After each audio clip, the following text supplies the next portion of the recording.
الله الرحمن الرحيم. يا أيها المزمل قم الليل إلا قليلا نصفه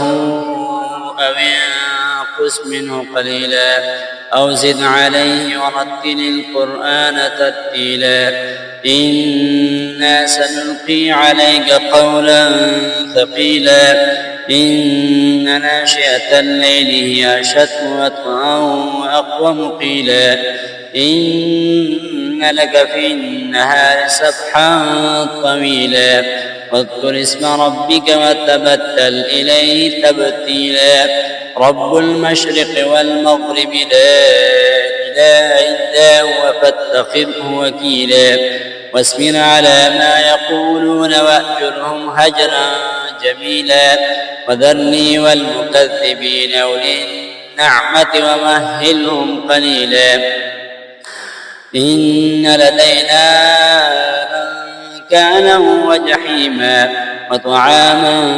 ذا غصة وعذابا أليما يوم ترجف الأرض والجبال وكانت الجبال كثيبا مهيلا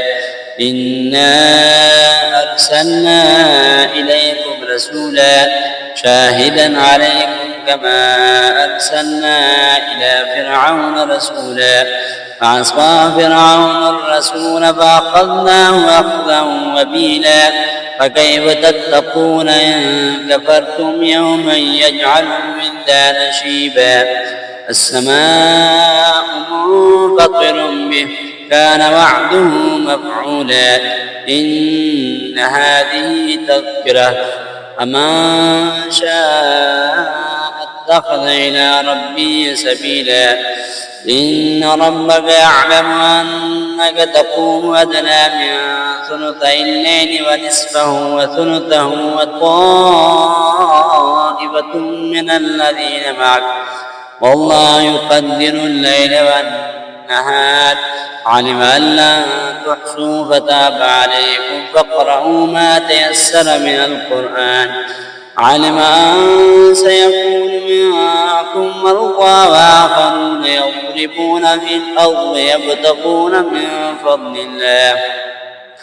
من فضل الله وآخرون يقاتلون في سبيل الله فاقرؤوا ما تيسر منه وأقيموا الصلاة وآتوا الزكاة وأقرضوا الله قرضا حسنا وما تقدموا لأنفسكم من خير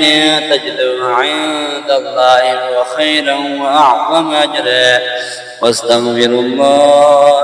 إن الله غفور رحيم صدق الله العظيم.